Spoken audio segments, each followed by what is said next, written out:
இது முக்கியமான பதிவு.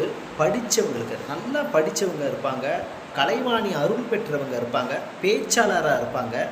இப்படியாப்பட்டவங்கெல்லாம் யாருக்கு தெரியுமா கடைசியில் அடிமை ஆகுறாங்க? ஒரு பணத்துக்கு. ஒரு பணத்துக்கு எப்படி அடிமைன்னா, உங்களுடைய பேச்சை கொண்டு போய் பணத்துக்கு அடமானம் வைக்கிறதும், உங்களுடைய படிப்பை கொண்டு போய் பணத்துக்கு அடமானம் வைக்கிறதும். எதை வச்சுன்னா, ஒரு நல்ல பேச்சாளராக இருந்தால் என்ன பண்ணுறாங்கன்னா, ஒரு கட்சிக்கு அவங்க நல்லதை செய்கிறாங்க, தீயதை செய்கிறாங்கன்னா, நீங்கள் நல்லதை செய்கிறதெல்லாம் சுட்டி காட்டுங்க.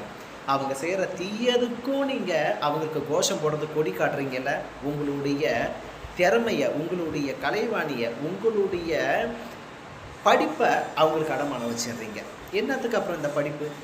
அதே மாதிரி நல்லா படித்தவங்களை பார்த்தாக்கா இன்னொன்று என்ன பண்ணுறாங்கன்னா, நடிகர்கள் பின்னாடி போகிறாங்க. நடிகர்கள் பின்னாடி, அவங்க பின்னாடி கோஷம் போட்டுக்கிட்டு எவ்வளோ இப்போ இன்னமும் திருந்தாத இந்த மாதிரி ஒரு செயல். அப்போ என்னங்க நீங்கள் படிச்சிங்க? உங்கள் படிப்பில் நீங்கள் என்ன தான் கற்றுக்கிட்டீங்க? கற்றுக் கொடுத்தவங்க என்ன உங்களுக்கு கற்றுக் கொடுத்தாங்க? ஜாதி இல்லை, மதம் இல்லை, பேதம் இல்லை, எல்லாத்துக்குமே நம்ம வார்த்தையில் சொல்கிறோம்.